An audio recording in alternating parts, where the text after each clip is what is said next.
Here, in the heart of Bradford, a city that has faced many challenges and is made up of many cultural and religious backgrounds, where people are predominantly from the Indian subcontinent, a community that settled here many decades ago, but still hold fast to traditional and cultural values.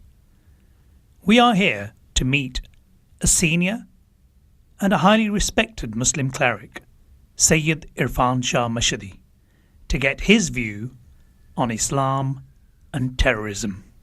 My name is Mike Collins, and this afternoon we have the great pleasure on Umar Channel of interviewing one of the best and most beloved Muslim clerics in the world today, Sayyid Irfan Shah Mashhadi. May I call you Sayyid? Sayyid, over the past 10 years we have seen a lot of attacks on Islam, attacks from inside Islam, most of it being violent.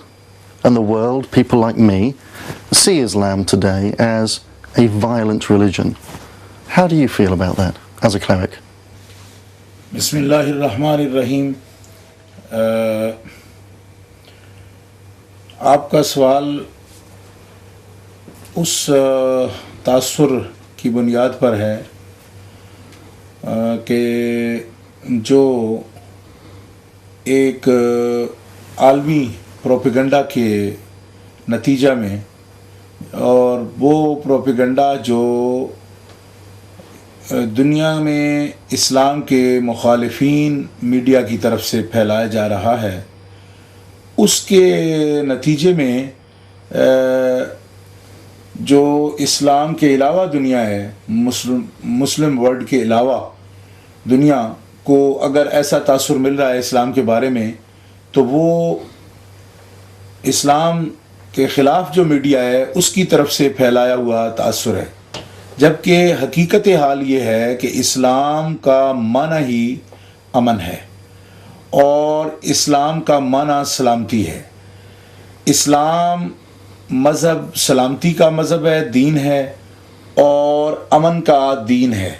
اس کے اندر جنگ و جدل کا یا اس کے اندر فساد کا، دہشت گردی کا کوئی تصور علی الاطلاق نہیں ہے۔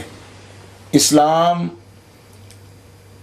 بنیادی طور پر ایک بہت ہی پیسفل معاشرہ کی تشکیل کرتا ہے، اور مسلمانوں کو سلامتی کے ساتھ اور انسانوں کو سلامتی کے ساتھ پورے بنی نوع انسان کی تکریم کا اسلام حکم دیتا ہے۔ قرآن مقدس میں اللہ رب العزت جل وعلا کا ارشاد ہے وَلَقَدْ كَرَّمْنَا بَنِي آدم، کہ ہم نے بنی آدم کو عزت دی ہے۔ تو تکریم انسانیت جو ہے، انسانیت کی عزت، چونکہ بنو آدم میں نہ کوئی گورا ہے، نہ کوئی کالا ہے، نہ کوئی مشرقی ہے، نہ مغربی ہے، یعنی ایسٹ کا، ویسٹ کا، اور وائٹ کا اور بلیک کا کوئی تصور اسلام کے اندر نہیں ہے۔ اسلام بنی آدم کی تکریم کی بات کرتا ہے کہ کلکم من آدم و آدم من تراب، کہ تم تمام آدم سے ہو اور آدم مٹی سے ہیں، لہٰذا بنی نوع انسان ساری کی ساری جو ہے اس کا تعلق زمین سے ہے، مٹی سے ہے۔ تو مٹی جو بھی مخلوق اللہ رب العزت جل وعلا نے آدم علیہ السلام سے جن کی ابتدا فرمائی، ان سب کی تکریم اور ان سب کی عزت کا اسلام حکم دیتا ہے۔ اور اللہ تعالیٰ فرماتا ہے میں نے ان کو معزز کیا ہے، میں نے ان کو عزت دی ہے، میں نے ان کی تکریم کی ہے۔ تو اسلام جو ہے وہ انسلٹ کا مذہب نہیں ہے، اسلام نفرت کا مذہب نہیں ہے، اسلام عزت کا مذہب ہے، عظمت کا مذہب ہے، تکریم کا مذہب ہے۔ اور یہ تکریم ہمارا قرآن ہمیں یہ بتاتا ہے، قرآن مجید فرقان حمید یہ بتاتا ہے کہ تکریم انسانیت یہ ہے بنیاد تکریم کی۔ اس کے اندر بنو آدم فرمایا، بنو آدم میں سے کوئی ایک پارٹ اللہ رب العزت جل وعلا نے الگ نہیں کیا کہ تم صرف مسلم کی عزت کرو گے، بنو آدم کو اللہ نے عزت دی۔ ہاں، اس پر یہ بات دیکھنی پڑے گی کہ بنو آدم کی جو عزت ہے اور بنو آدم کو جو عزت ملی ہے اس کا سبب کیا ہے؟ کہ جب تک انسانیت کا جو معیار اور جو کوالٹیز اللہ رب العزت جل وعلا نے رکھی ہیں ان پر برقرار رہتا ہے اور ان پر چلتا ہے فطرت کے مطابق، تو پھر اس وقت تک اس کی عزت بھی برقرار رہتی ہے. لیکن اگر انسان حیوان جو مطلق ہے یا مطلب حیوانیت کی سطح پر وہ اتر آتا ہے تو اس وقت وہ تکریم جو اللہ رب العزت جل وعلا نے دی ہے وہ خود کھو دیتا ہے. کوئی معاشرہ اس سے وہ عزت نہیں لے سکتا, کیونکہ جب اللہ تبارک و تعالیٰ جل شانہ عزت دے تو وہ کوئی چھین نہیں سکتا. Is there anything in the Quran that encourages these terrorists? اسلام کی تعلیمات میں دہشت گردی کی, فساد کی کوئی گنجائش نہیں ہے. اللہ رب العزت جل وعلا قرآن میں فرماتا ہے ان اللہ لا یحب الفساد, کہ اللہ تعالیٰ جل شانہ ہمارا گاڈ جو ہے مالک و خالق جل وعلا وہ فساد کو, دہشت گردی کو کبھی بھی پسند نہیں کرتا. ان اللہ لا یحب المفسدین, فساد بھی فرمایا کہ اللہ تعالیٰ دہشت گردی کو, فساد کو پسند نہیں کرتا, چاہتا نہیں. اور دوسرے مقامات پر قرآن مقدس میں فرمایا لا یحب المفسدین, اللہ تعالیٰ فسادیوں کو پسند نہیں کرتا. فساد کرنے والوں کو جو یہ عمل کر رہے ہیں فساد کا, جس کی بنیاد دنیا میں قتل و غارت ہے, دنیا میں نفرت ہے, فساد ہے اور دنیا کی تباہی ہے, ان کے مال کی, جان کی, اولاد کی, اتلاف نفس, یہ سب چیزیں جہاں پائی جاتی ہیں اللہ رب العزت جل وعلا اسے پسند نہیں کرتا. اور نہ ایسا کرنے والوں کو پسند کرتا ہے اور نہ ہی فساد کو وہ پسند کرتا ہے. مشاجرت اللہ کے ہاں مبغوض چیز ہے, اللہ تعالیٰ اسے پسند نہیں کرتا. اللہ تعالیٰ جل شانہ اس کو پسند نہیں فرماتا, بلکہ اللہ تبارک و تعالیٰ اس کی مذمت فرماتا ہے فساد کی. Is there anything in the text of the Quran that gives them their justification? We hear many times on these videos from these extremists that there are parts of the text of the Quran that justify their actions. Do you agree with that? اصل میں بات یہ ہے کہ قرآن مقدس میں قتل کا, دہشت گردی کا, فساد پھیلانے کا نہ حوصلہ افزائی کی گئی ہے, نہ اس کی اجازت دی گئی ہے, نہ اس کے بارے میں پورے 30 پارے قرآن میں کوئی ایسی آیت موجود ہے جس میں کہ بلا جواز قتل, فساد, دنگا اور ہلاکت اس کی کوئی حوصلہ افزائی کی گئی ہو. مسئلہ یہ ہے کہ آج دنیا میں قرآن خود یہ کہتا ہے یضل بہ کثیرا ویہدی بہ کثیرا, بہت سے لوگ اسی قرآن کو لے کر کے گمراہ ہو گئے اور بہت سے اسی سے راہ پا گئے. تو قرآن کی جو غلط انٹرپریٹیشن ہے, قرآن کو اپنے ذہن سے, اپنے دماغ سے جو کچھ اپنا ٹارگٹ کسی نے مقرر کر رکھا ہے یا جو اس کے اپنے ایمز ہیں, پرسنل ایمز, اس کے مطابق قرآن کی آیتوں کو تعویل کر کے ڈھال کے رانگ انٹرپریٹیشن کے ساتھ وہ لوگ اپنے مقاصد کے لیے اور اپنے ایمز, آبجیکٹیوز کے اچیو کرنے کے لیے اس کو استعمال کرتے ہیں, یوز کرتے ہیں. قرآن مقدس میں فساد کا کہیں حکم نہیں, قرآن مقدس میں ٹیررزم کا کوئی تصور نہیں, قرآن مقدس میں دعوت کا تصور ہے. امت دعوت, دیکھیں اسلام دین ہے اور یہ ایک مکمل نظریہ ہے, آئیڈیالوجی ہے, اور اسلام ایک مکمل طرز حیات ہے, ایک دستور حیات ہے. وہ دستور حیات اپنا ذریعہ مار پٹائی کو نہیں بناتا, دعوت کو بناتا ہے, بلانا, انوائٹ کرنا, اور وہ بھی ود آئیڈیالوجی, یعنی دعوت, نظریاتی دعوت اس کے ساتھ. اور قرآن مقدس میں اللہ تعالیٰ فرماتا ہے وَلْتَكُن مِّنكُمْ أُمَّةٌ يَدْعُونَ إِلَى الْخَيْرِ وَيَأْمُرُونَ بِالْمَعْرُوفِ وَيَنْهَوْنَ عَنِ الْمُنكَرِ, تم میں سے ایسا گروہ ہونا چاہیے جو لوگوں کو اللہ کی طرف دعوت دے, اللہ کی طرف بلائے, خیر کی طرف بلائے. تو دعوت کا دین ہے اسلام, میسج کا دین ہے, ٹیررزم کا دین نہیں ہے, دہشت گردی کا دین نہیں ہے. اسلام دعوت کا دین ہے. اور پھر اس کو جو سب سے بہتر امت کہا گیا اس دین کو, اس امت کو کنتم خیر امت اخرجت للناس, تو وہاں بھی تامرون بالمعروف وتنہون عن المنکر فرمایا گیا کہ تم بہترین امت ہو. تو اس کا سبب یہ ہے کہ تم سب سے بہتر رسول کی امت ہو, اور تمہارے کام کیا ہیں, کوالٹیز کیا ہونی چاہیے تم میں. تامرون بالمعروف, تم اچھی بات کرو, اچھی بات کا لوگوں کو حکم دو, اچھائی کا حکم دو. تو فساد کو تو دنیا کا کوئی فسادی آدمی بھی جو فساد کر رہا ہے وہ بھی اس کو خیر نہیں کہہ سکتا, کیونکہ یہ خیر کا کام نہیں ہے. تو اس لحاظ سے یہ ان کے پاس ایسے دلائل نہیں ہیں, وہ دلائل کو کھینچ تان کر اس طرف لاتے ہیں, دلائل کو کھینچ تان کے ساتھ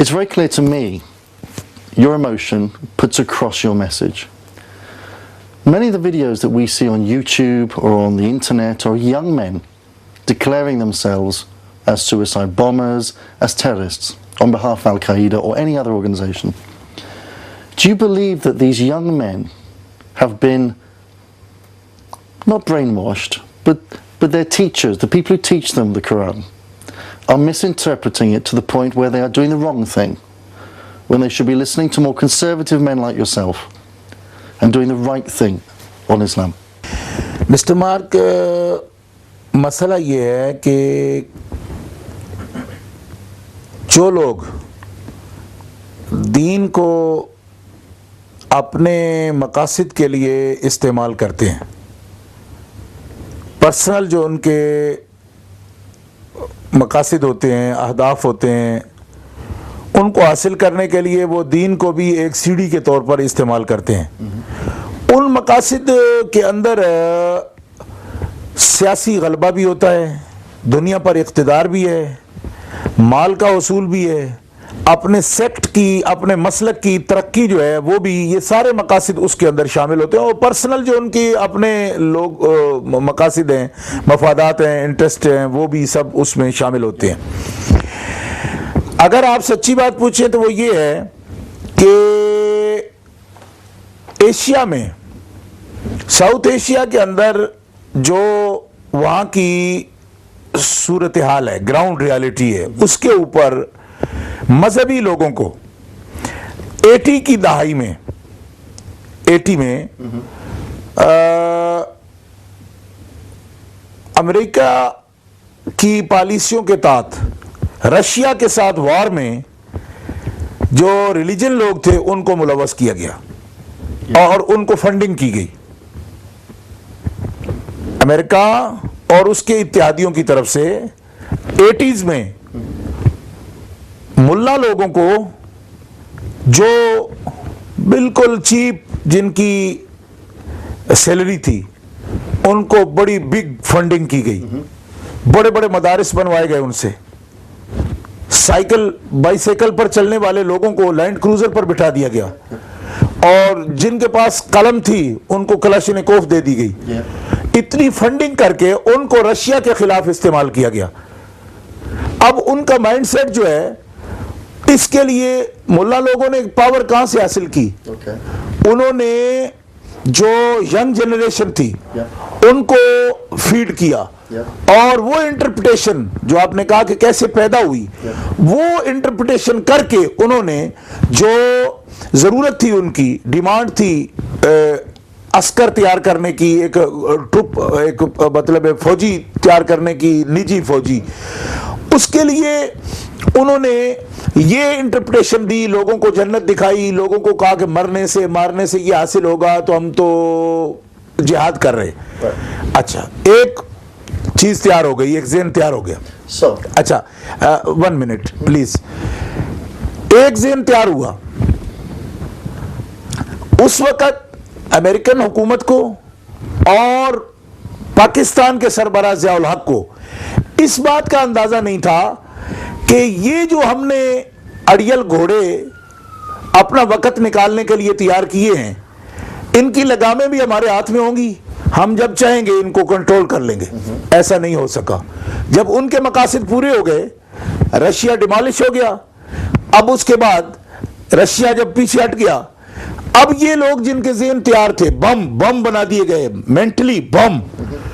ان کو کنٹرول کرنے کی طاقت نہ ضیاء الحق میں تھی نہ امریکہ کے پاس تھی.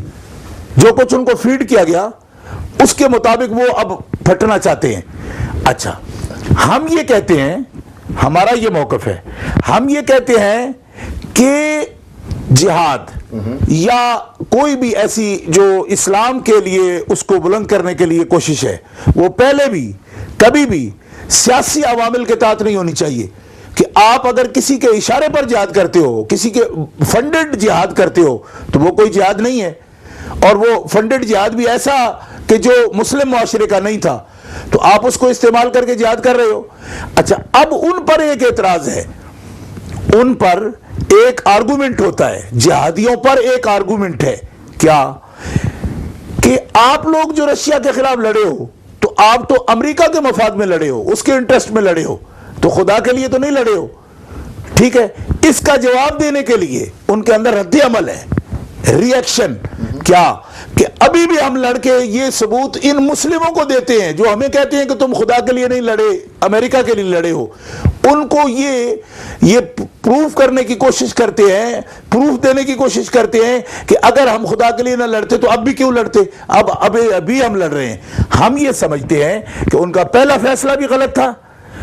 یہ نہ صرف ان کا فیصلہ غلط ہے ملاؤں کا, بلکہ امریکہ کا, اور امریکہ کے جو اتحادی وہاں ہیں, ضیاء الحق ہے یا فوج ہے, ان کا یہ اقدام غلط تھا, رانگ تھا. ان کو ملا لوگوں کو اس لڑائی میں لانا نہیں چاہیے تھا. کیوں کہ یہ لوگ جو تھے اس قابل نہیں ہیں کہ ایک منظم فوج کی طرح, آرگنائزڈ جو آرمی ہے اس کی طرح جب چاہیں شوٹ کریں, جب چاہیں تو سٹاپ کریں. ان کو شوٹ کرنا آتا ہے, سٹاپ کرنا نہیں آتا. کیوں کہ ان کو اوپر کا کنٹرولر کوئی نہیں ہے. تو یہ سب سے بڑی غلطی ان ملا کی بھی ہے جنہوں نے دین کو انوالو کیا, امریکہ کی بھی ہے کہ جس نے ایک کم حیثیت لوگوں کو ایک بڑے کام پر لگا دیا ہے. کیوں کہ وہ لوگ جو ہے وہ اس قابل نہیں ہیں کہ وہ ایک منظم فوج کی طرح وہ ایکشن کر سکے کہ جس وقت ایکشن کے وقت ایکشن اور جس وقت سٹاپ ہے اس وقت سٹاپ. ایسا وہ نہیں کر سکتے تھے. اب یہ ان کی نفسیاتی الجھن ہے. جو آپ کا سوال ہے نا کہ وہ ایسا کیوں کرتے ہیں, وہ اس لیے کرتے ہیں کہ اس وقت ان کی ایک نفسیاتی الجھن بن گئی ہے کہ ہم لوگ اپنے آپ کو حق ثابت کرنے کے لیے بھی کچھ نہ کچھ کرتے رہیں. تو میں یہ سمجھتا ہوں کہ اسلامی جہاد کسی نفسیاتی الجھن کے نتیجے میں نہیں ہوتا.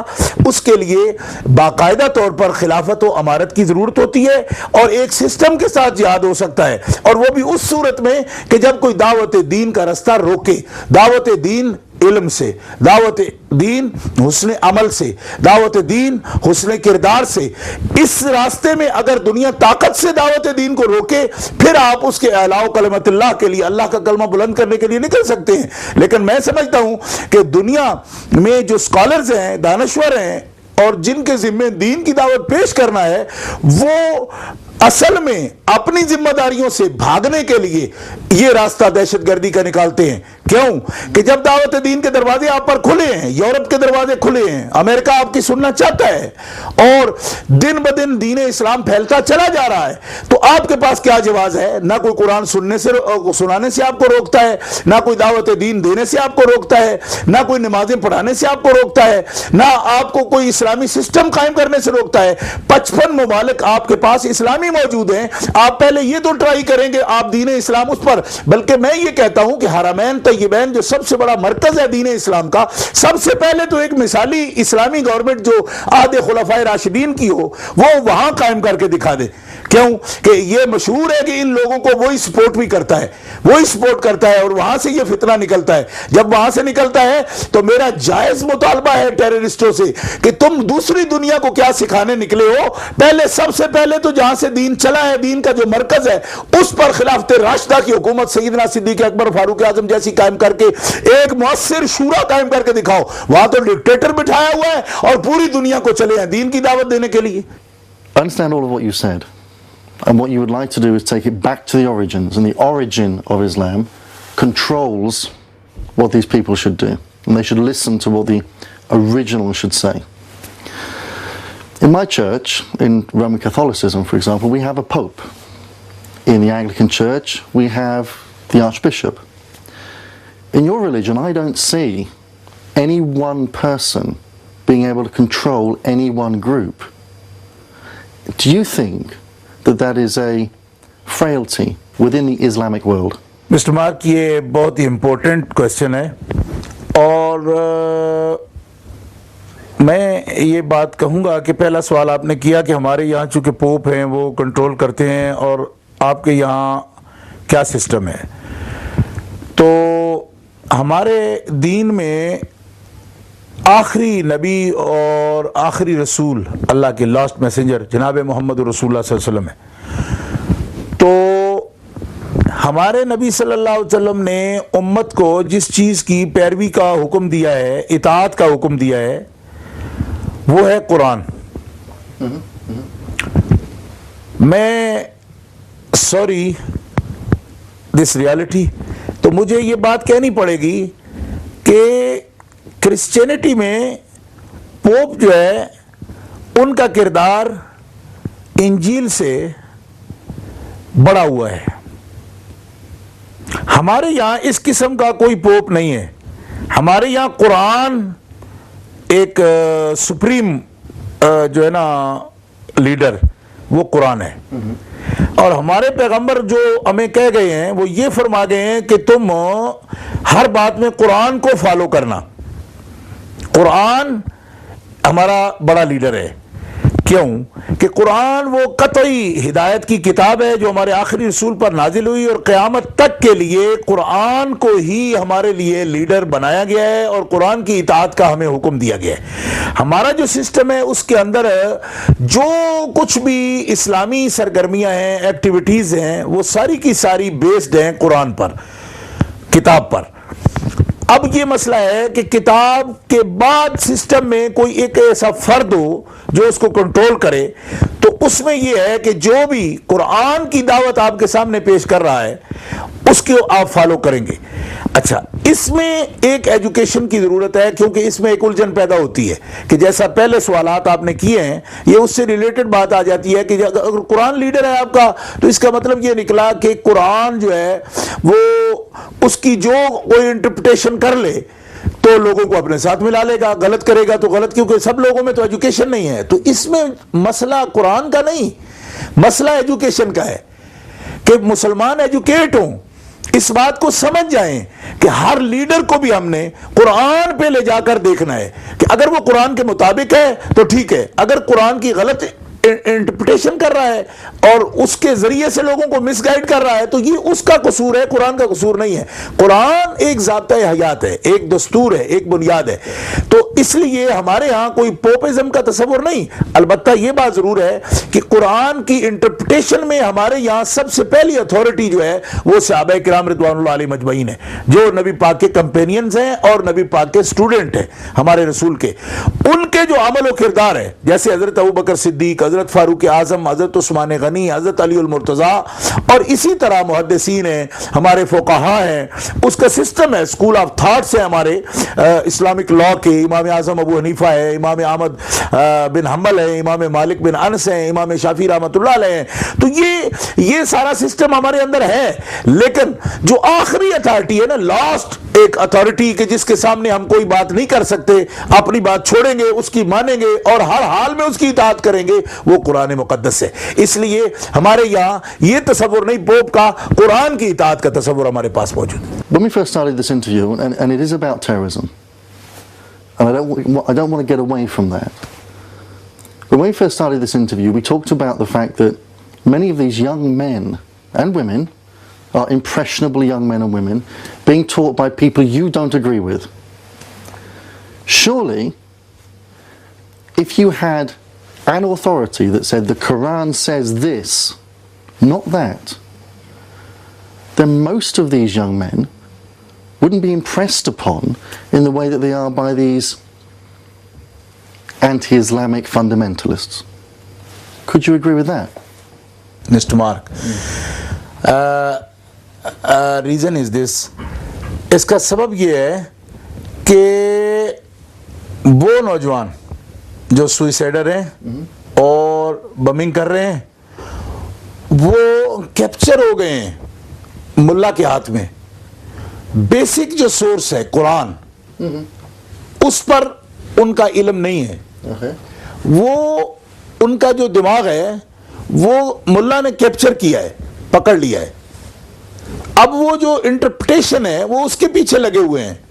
ضرورت اس امر کی ہے, ہمیں امت مسلمہ کو اس بات کی ضرورت ہے کہ ہم جو اصل اللہ کے احکام کا سورس ہے وہ تو قرآن ہے. قرآن کی تعلیمات تک اصل میں اگر ہم پہنچ جاتے ہیں تو پھر کوئی فتنہ نہیں رہتا اور نہ یہ ذہن بنتا ہے. ان کا انتہا پسند ہو جانا, ان کا سوئسائڈر بننا, اس میں اس بات کا تعلق ہے کہ ان کو درمیان میں between Quran and Muslim people جو ملا کا رول ہے نا, یہ ملا نے ان کو اس طرف لگا دیا ہے. اور وہ بھی میں یہ بات آپ کو بتانا چاہتا ہوں کہ وہ امت مسلمہ کا وہ 1% وہ لوگ ہیں اس قسم کے انتہا پسند جو ہیں. سواد اعظم میجورٹی جو ایک اس میں آپ یوں کہیں کہ جماعت ہے یا سیکٹ کہہ سکتے ہو کچھ بھی, وہ اس کی یہ سوچ نہیں ہے. آپ یہ دیکھیں کہ ایک گروپ جو ہے ایک خاص ایک ریجن کے اندر ہی وہ یہ کاروائیاں کرتا ہے, ورنہ 18 کروڑ کی آبادی میں یہ فتنہ اتنا چھوٹا تو نہ ہوتا کہ ایک سائیڈ پہ یہ رہتا.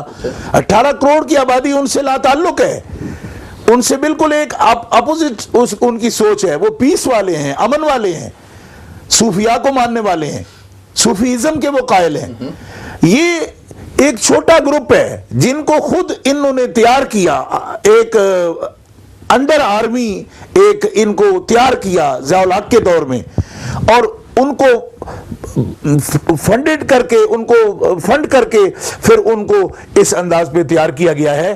اور یہ بات ضرور ہے, میں یہ بھی آپ کو بتاتا ہوں کہ یہ کوئی فتنہ 80 سے شروع نہیں ہوا, اس سے بھی پہلے یہ خارجیوں کی اصل میں سوچ ہے. شروع سے ہی اسلام کے خلاف جو ہے نا ایک فنڈامنٹل جو سوچ جس کو ہم کہتے ہیں, یا جس کو انتہا پسندانہ کہیں, فنڈامنٹل تو خیر ہر مسلمان اپنے اصولوں کا تو پابند ہے, لیکن اس سے آگے بڑھ کے میں کہتا ہوں کہ ایک انتہا پسندانہ سوچ جو ہے یہ خوارج کی سوچ ہے. اور اس کی ابتدا صرف 80 سے نہیں ہوئی, لیکن 80 میں ان کو آرگنائز کر دیا گیا, یعنی 80 کی دہائی میں ان کو آرگنائز کر دیا گیا, ورنہ یہ سوچ پہلے سے خوارج کی موجود ہے. لیکن میجورٹی مسلم جو ہیں وہ یعنی 14 سینچریز میں وہ ان کو نگلیکٹ کرتے ہیں اور ان کو ان سے الگ ہیں, وہ ان کے ساتھ تعلق نہیں رکھتے. خوارج ایک سمول گروپ ہے جو الگ سے ایک انتہا پسندانہ سوچ اور ٹیررزم سوچ رکھتا ہے. Going back to what we were talking about, Al-Qaeda has declared a jihad.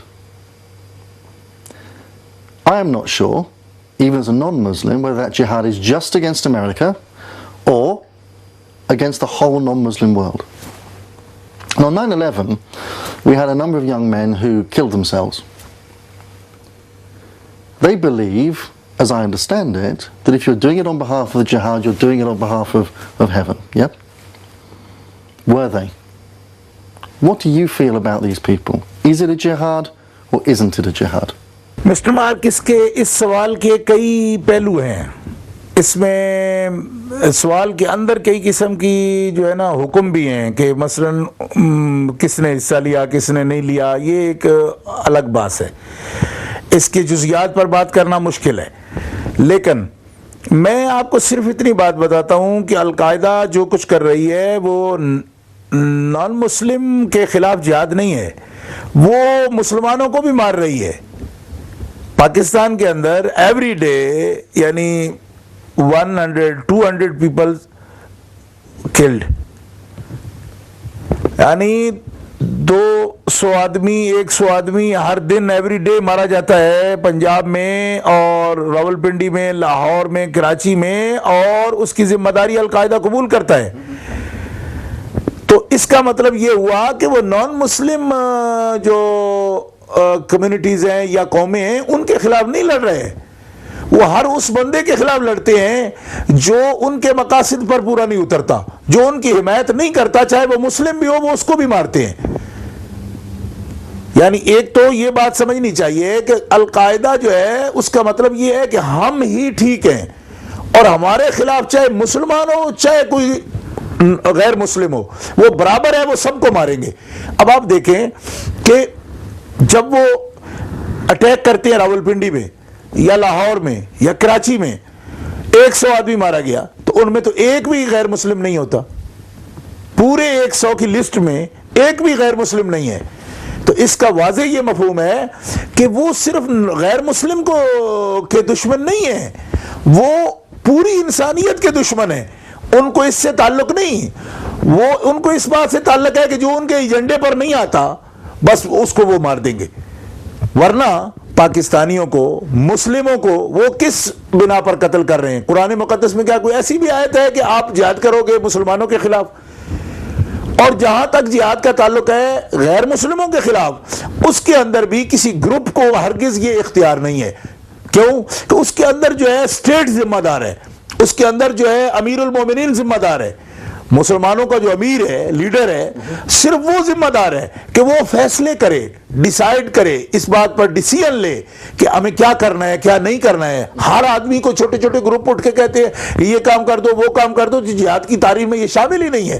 جہاد اسی وقت ہوگا جب ایک ہمارا ایک خلافہ اور مسلمانوں کا ایک متفقہ امیر جس کی وہ بیعت کر چکے ہیں وہ. تو ایک گروپ کو اگر کوئی ایک گروپ اٹھ کے یہ بات کرتا ہے, جبکہ مسلم ممالک جو ہے 55 اسٹیٹس ہیں, تو ان میں جو ان کے امیر ہیں وہ سب کے ساتھ امریکہ کے ساتھ متفق ہیں, وہ ان کے ساتھ متفق ہیں. تو ان کو اپنی پاور یہ ہے ویسٹ کر رہے ہیں. ان کو سب سے پہلے جو ان کے لیے صحیح راستہ ہے وہ یہ ہے کہ پہلے تو ایک اپنا بطور ایک ایگزامپل کے طور پر, فار ایگزامپل ایک اسٹیٹ تو ایسی اپنی قائم کر لیں اسلامی امہ میں کہ جس کے اندر وہ ایک اپنا امیر منتخب کر سکے.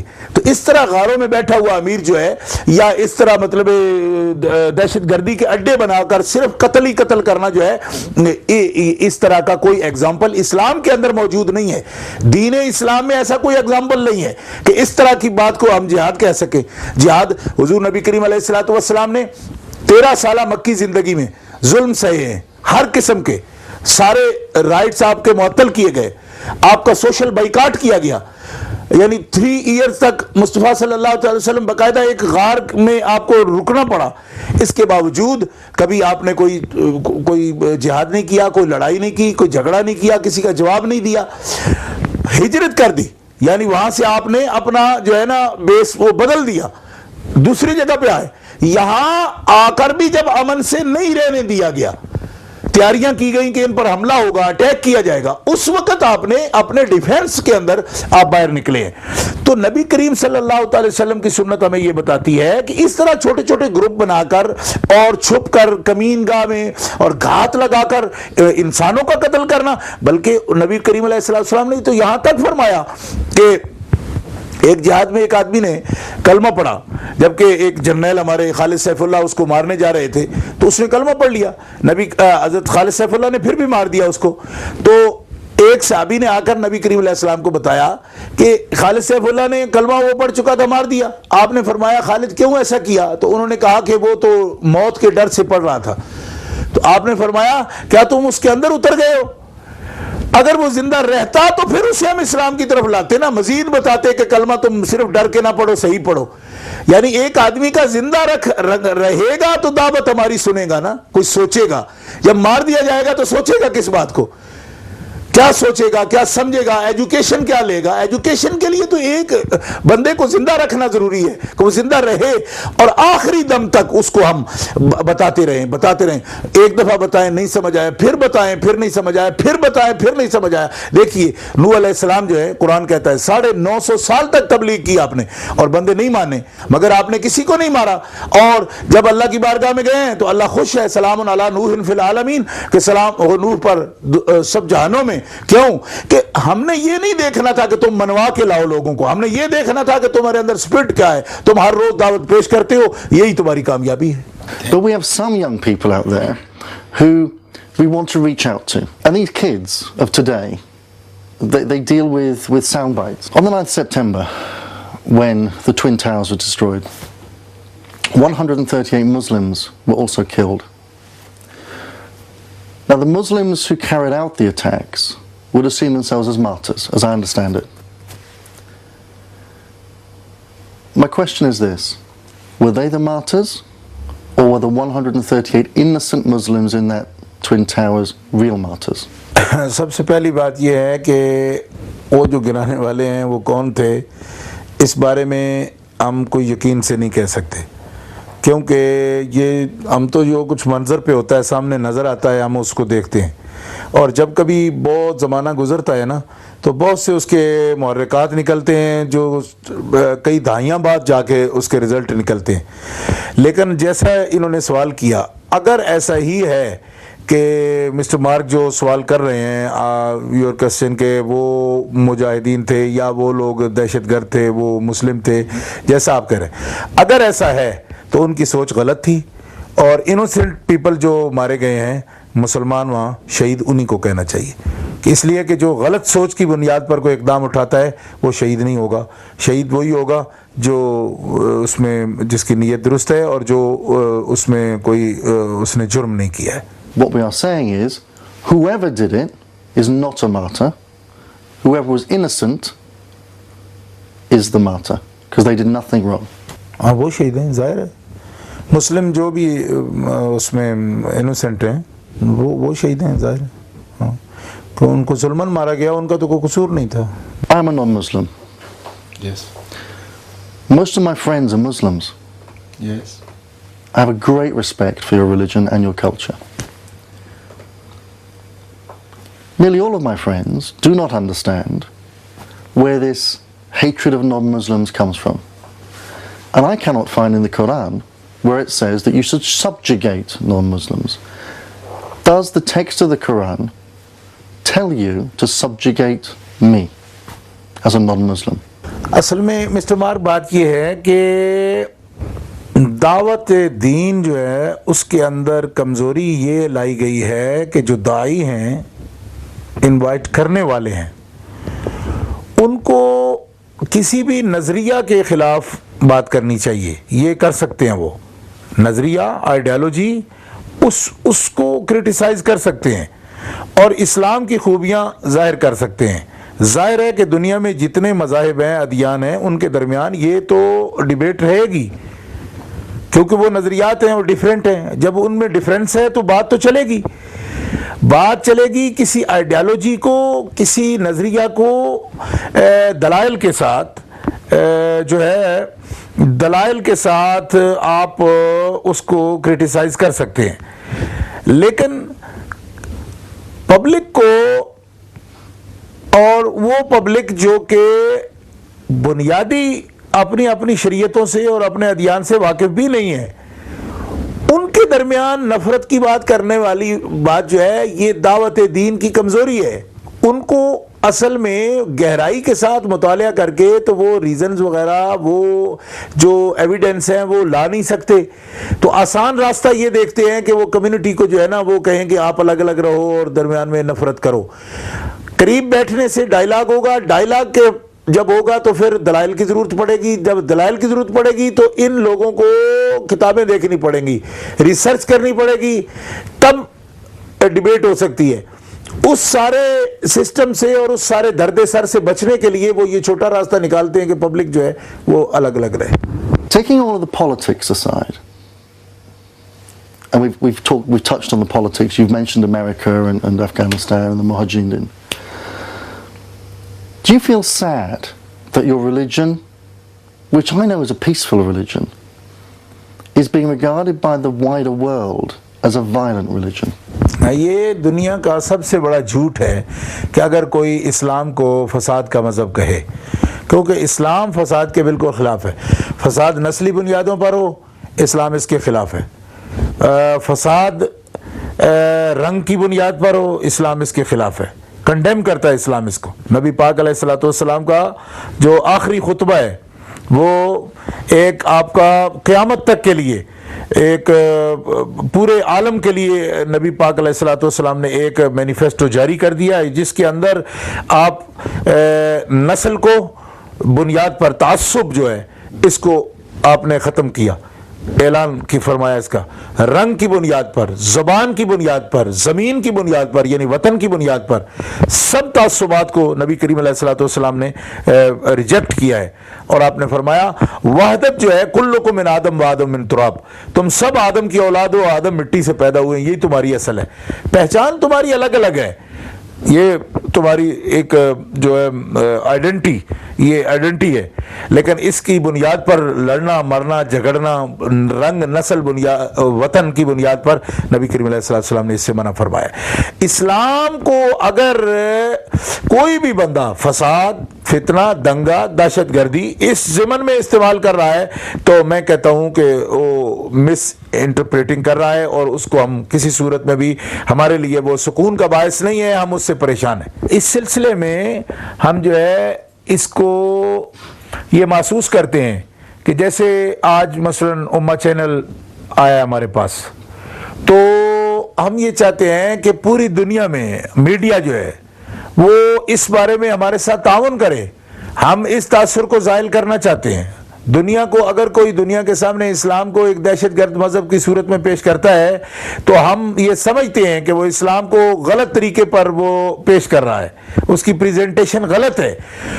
اور ہم یہ چاہتے ہیں کہ دنیا کو یہ باور کرایا جائے, بتایا جائے دنیا کو, اور ان کو اس بارے میں تعلیم دی جائے کہ اسلام ایک پیسفل مذہب ہے, اسلام ایک ٹالرنس کا مذہب ہے, اسلام ایک ہارمنی کا مذہب ہے, دین ہے, اس کے اندر فساد نہیں ہے. اسلام دنیا کو آباد دیکھنا چاہتا ہے, برباد نہیں دیکھنا چاہتا. اسلام بندوں کو, اللہ کی مخلوق کو مارنے کے لیے نہیں آیا, بلکہ مخلوق کو زندہ رکھ کے عقل و شعور کی روشنی میں, دلائل کی روشنی میں اور بصیرت کی روشنی میں, صرف آنکھوں سے نہیں دل کی آنکھ سے ان کو خدا کو پہچانوانے پر زور دیتا ہے. اور جو اللہ تعالیٰ کو پہچانتا ہے وہ کبھی بھی مخلوق خدا کا دشمن نہیں ہو سکتا, کیونکہ میرے مالک کا حکم ہے کہ یہ جتنی بھی مخلوق ہے یہ میرا قبیلہ ہے, میرا عائلہ ہے. تو اللہ کے عائلے کو ان میں بد بھی ہو سکتا ہے, اچھا بھی ہو سکتا ہے. گھروں میں جیسے ہر طرح کے فرد ہوتے ہیں, تو ان کا علاج سمجھانا ہے, ان کا علاج ان کو پڑھانا ہے, ان کا علاج ان کی تربیت کرنا ہے, ان کا علاج ان کو ختم کرنا نہیں ہے. Do we therefore say that people who teach young Muslims that terrorism is good are wrong? ایک تو عموم کے ساتھ مدرسوں کہنا, اس ورڈ پر میں مطلب میں اس سے متفق نہیں. میں آپ کو پہلے یہ بات بتا چکا ہوں کہ 99% جو مدارس ہیں ان کی سوچ, ان کی فکر جو ہے وہ بالکل رائٹ ہے, اور وہ دہشت گردی نہیں سکھاتے. یہ تو بہت سمول ایک گروپ ہے, انہی کے مدرسے ہیں جو اس طرح ٹیچ کر رہے ہیں, اور جو ایسا کر رہے ہیں وہ بالکل رانگ کر رہے ہیں, غلط ہے, اور اسلام میں ممنوع ہے. کیوں کہ اللہ تعالیٰ جل شانہ قرآن میں فرمایا کہ یہ کتاب کو جانتے ہی نہیں. منہم امیون لا یعلمون الکتاب الا امانیہ.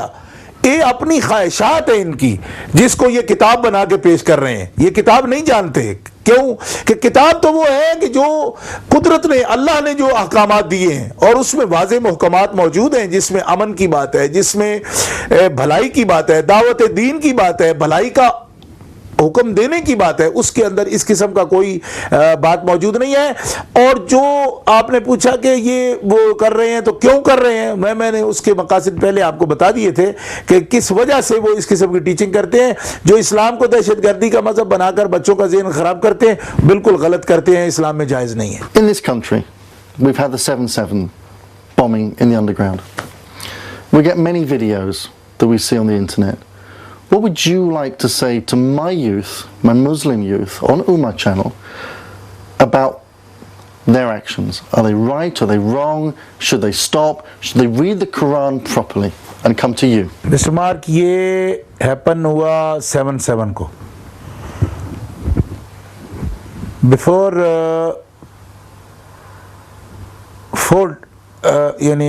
after 4 days میں نے یہاں ایک مالبرو ہال کے سامنے مظاہرہ کیا, اور ٹیلی گراف میں, دیگر اخبارات میں باقاعدہ ہم نے اس واقعہ کو کنڈیم کیا. یعنی 7/7 کے آفٹر, یعنی 4 days کے اندر, 4 دن کے بعد ہم نے باقاعدہ مظاہرہ کیا, اور ہم نے اس پر آج بہت سے لوگ جو ہے فتوے دے رہے ہیں اس بات پر. ان کو تقریباً 3-4 سال کے بعد جا کے ان کو یہ خیال آیا ہے کہ وہ اس کو جائز سمجھیں یا ناجائز سمجھیں. لیکن ہم نے صرف 4 دن کے اندر یہ ہم نے باقاعدہ پبلش کرایا فتویٰ, اور اس کو ہم نے باقاعدہ پرنٹ کرایا, پبلش کروایا کہ یہ سوئسائڈ بمنگ جو ہوئی ہے یہ اسلام میں بالکل حرام ہے, اس کی کوئی گنجائش نہیں ہے. نہیں, ابھی نہیں, ابھی بہت سے لوگ ہیں جو فتوے جاری کر رہے ہیں. وہ تو ایسے ہی مطلب ایک صرف اپنا نام بنانے کے لیے کرتے ہیں.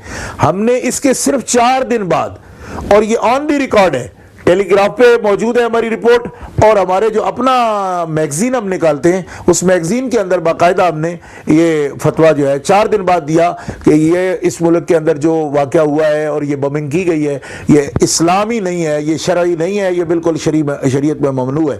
یہاں کسی آدمی کو یہ اختیار نہیں کہ لوگوں کو یہ کہے کہ تم جا کے بمنگ کرو یا تم سوسائڈ کرو, یہ کسی کا اختیار شرعی نہیں ہے, شریعت میں بھی نہیں ہے. نوجوان نسل کو میرا یہ پیغام ہے کہ ان کو ایسے لوگوں کے پیچھے جا کر اپنا وقت برباد نہیں کرنا چاہیے, اپنی زندگیاں ضائع نہیں کرنی چاہیے. دین اسلام کو اس کے جو ریئل اس کی میننگز ہیں اس میں سمجھنا چاہیے, اور اس کے لیے ان کو کسی بھی انتہا پسند گروہ کے ہتھے نہیں چڑھنا چاہیے. وہ بظاہر ایک کبھی سنت کا نام لیتے ہیں, کبھی وہ دین اسلام کو پراپر جو ہے نا اس کی تعلیمات کا نام لے گئے کہ ہم عملی تحریک ہے ہماری, مگر ایسے کسی بھی نعرے پر نہ جائیں. یہ ایک شوگر کوٹڈ جو ہے نا وہ ان کو زہر دے رہے ہیں, یہ زہر پلا رہے ہیں اور شوگر کوٹڈ ہے. تصور وہ اسلام کا پیش کرتے ہیں لیکن یہ ہلاکت کی طرف لے جانے والا ہے. مراکش سے لے کر سری لنکا تک آپ پوری دنیا میں دیکھیں کہ اسلام کی دعوت کتنے پیس سے پیش کی جا رہی ہے, اور اسلام سے ہمیں کوئی مایوسی نہیں. اسلام ایک بڑھنے والا مذہب ہے, اور ہمارے پیارے آقا صلی اللہ علیہ وسلم جب اسلام کو چھوڑ کر گئے ہیں تو اس وقت آپ کے صحابہ جو ہیں ان کی تعداد 1.25 لاکھ تھی. اس وقت وہ آپ کے ماننے والوں کی تعداد جو ہے وہ 1 ارب 35 کروڑ ہے. تو یہ بڑی ایک حوصلہ افزا تعداد ہے. دن بدن مسلم امہ کی دعوت جو ہے وہ زیادہ ہو رہی ہے. تو کس بات کی وجہ سے آپ اتنے اگریسو ہو رہے ہیں؟ کیوں آپ دنیا کو جلا دینا چاہتے ہیں؟ اس لیے جلا دینا چاہتے ہیں کہ کہیں مسلمان نہ ہو جائیں ساری دنیا. جب ہماری دعوت دن بدن پھیلتی جا رہی ہے تو آپ دنیا کو مٹا کر آپ مار کر کیوں ختم کرنا چاہتے ہیں؟ ہم ان کے دل جیتیں گے, ہم ان کے دماغ پر چھا جائیں گے, اپنے دلائل کے ساتھ چھائیں گے. ہمیں کیا ضرورت ہے کہ ان کو مار کے قبرستان میں تبدیل کر دیں؟ ہم چھا جائیں گے پورے ورلڈ پر ہم, لیکن دلائل سے چھائیں گے, ایجوکیشن سے چھائیں گے. ہم ان کے دل جیتیں گے, غیر مسلموں کو ہم ان کے دل جیت کر بتائیں گے کہ ہم اسلام کی دعوت پیش کریں. ان کے دماغوں میں ہم قرآن کی دعوت بٹھا دیں گے. یہ ہمارا نظریہ ہے اور اس پر ہم جائیں گے. یہی ہمارے صوفیاء نے کیا ہے, داتا گنج بخش علی اجویری نے کیا, حضرت غریب نواز نے یہ بات کی ہے, اور حضرت غوث پاک سرکار نے کی ہے. ہم بھی یہی کریں گے کہ دل جیت لیں گے, ان کے دماغوں میں ہم قرآن کی دعوت بٹھا دیں گے. تو مار دیں گے تو پھر کسے کہیں گے؟ ہم پہاڑوں کو جا کے بتائیں گے, پتھروں کو جا کے کلمے پڑھائیں گے. ہمیں بندے چاہیے اور وہ زندہ رہیں گے تو دعوت دین بھی رہے گی, ہم ان کو دعوت دین پیش کریں گے. مار کے ہم کیا کریں گے؟ اس لیے یہ جو ڈیتھ اور موت کے وارنٹ جاری کیے پھرتے ہیں ان سے جان چھڑاؤ, اور جو حیات اور زندگی اور تازگی کی بات کرتے ہیں ان کا ساتھ دو. پھر آپ کو سمجھ آئے گی کہ دین کس لیے آیا دنیا میں. Last month, one of your brethren, one of your scholars, introduced a fatwa to the world. And he gave it out in London. It was a 663-page fatwa in English. Would you be doing that soon? Would you challenge Al-Qaeda with your own fatwa? Mr Mark, میں پہلے آپ کو بتا چکا ہوں کہ ہم نے یہ فتویٰ جس نے ابھی چھاپا ہے اس نے تو ہماری پیچھے ہمارے چلا ہے, ہمیں فالو کیا ہے. ہم نے اس 7/7 کے واقعہ کے صرف 4 days بعد فتویٰ جاری کر دیا تھا اور وہ پبلش ہو گیا, باقاعدہ وہ چھپا ہوا ہے. اس پر ہمیں جو کچھ سہنا تھا وہ بھی سہ چکے. ہمیں لوگوں نے اس پر ڈرایا, دھمکایا, دھمکیاں دی, ہمیں ہٹ لسٹ پہ رکھا لوگوں نے. Said, my apologies for that. I was unaware of that. And I understand your family have been threatened. What will it take, do you think? Does it take more scholars like yourself to come out and say this is wrong, or a state to come out and say this is wrong? I think, Mr. Mark, یہ جو فتنہ ہے یہ اس کا تعلق ہے فرد کے ساتھ, انڈیویجول فرد کے ساتھ. تو فرد پر جو چیز افیکٹ کرتی ہے نا, اثر ڈالتی ہے, وہ ٹیچرز کی ہوتی ہے. میں یہ سمجھتا ہوں کہ حکومتوں سے بھی زیادہ علماء کی ذمہ داری ہے, اور وہی زیادہ مؤثر بھی رہیں گے اگر علماء اس کے لیے اور ٹیچر جو ہیں وہ آواز اٹھائیں. کیوں کہ یہاں پرابلم جو ہے وہ حکومتوں کے یا قوموں کے نہیں, یہاں پرابلم ایک فرد ہے. پورے ایک معاشرے کو ایک بندہ ہلا کے رکھ دیتا ہے, جا کے سوئسائڈ کرتا ہے, پورے معاشرے کو ہلاتا ہے. تو ایک فرد تک تک پہنچنے کا ذریعہ گورنمنٹیں نہیں ہوتی, علماء ہوتے ہیں, ٹیچرز ہوتے ہیں جو فرد کی ذہن کی اصلاح کر سکتے ہیں. Saeed, one last question for you. Your oratory skills, your passion, your emotion for your subject, for Islam, comes across to me just the way you talk, but I don't understand your language. And I've been very fortunate to have an interpreter here today to help me get through this, for both our sakes.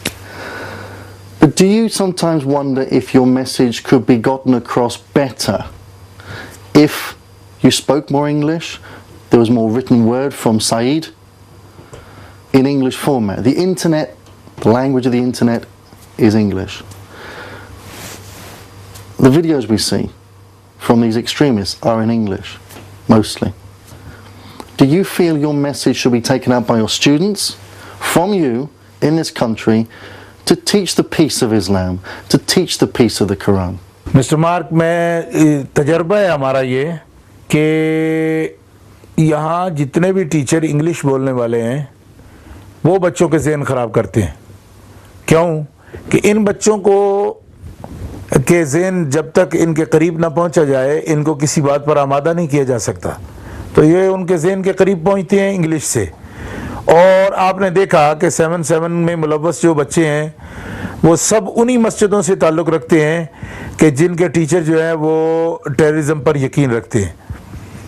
یہاں کی majority جو اہل السنہ والجماعہ ہیں ان کے ساتھ ان کا تعلق نہیں ہے. اچھا, اب یہ بات ہے کہ ہم کلاسز ایسی کرتے ہیں جس کے اندر ہمارے پاس وہ بچے جو وہ عربی یا اردو یا پنجابی سمجھتے ہیں اور وہ انگلش بھی پڑھتے ہیں, کالجوں میں اسکولوں میں پڑھ رہے ہیں, تو ہم ان کے اندر اپنی جو یہ سمجھ ہے قرآن پاک کا جو پیغام ہے, میسج ہے, وہ ان کو ہم بتا رہے ہیں. وہ بھی ایک تعداد ہے اچھی خاصی.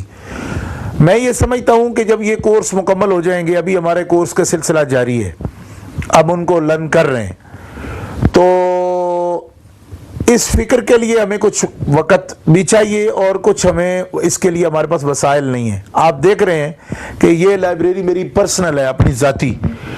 اوپر کا کمرہ میرا بھرا ہوا ہے کتابوں سے, اور اسی طرح اپنے ملک میں بھی کتابیں ہیں, مگر ہمارے پاس اس کے لیے اتنے وسائل نہیں ہیں کہ ہم اس کو بڑے پیمانے پر جو ہے جا کر کے تو ہم اس سوچ کو بڑی کلاسز کریں اور ایک اچھے طریقے سے اس کو کر سکیں. ہماری اپنی جتنی طاقت ہے ذاتی, ہمارے کوئی آرگنائزیشن نہیں ہے جو ہمیں سپورٹ کر رہی ہو, ہم خود ذاتی طور پر جو کچھ کر سکتے ہیں وہ کر رہے ہیں.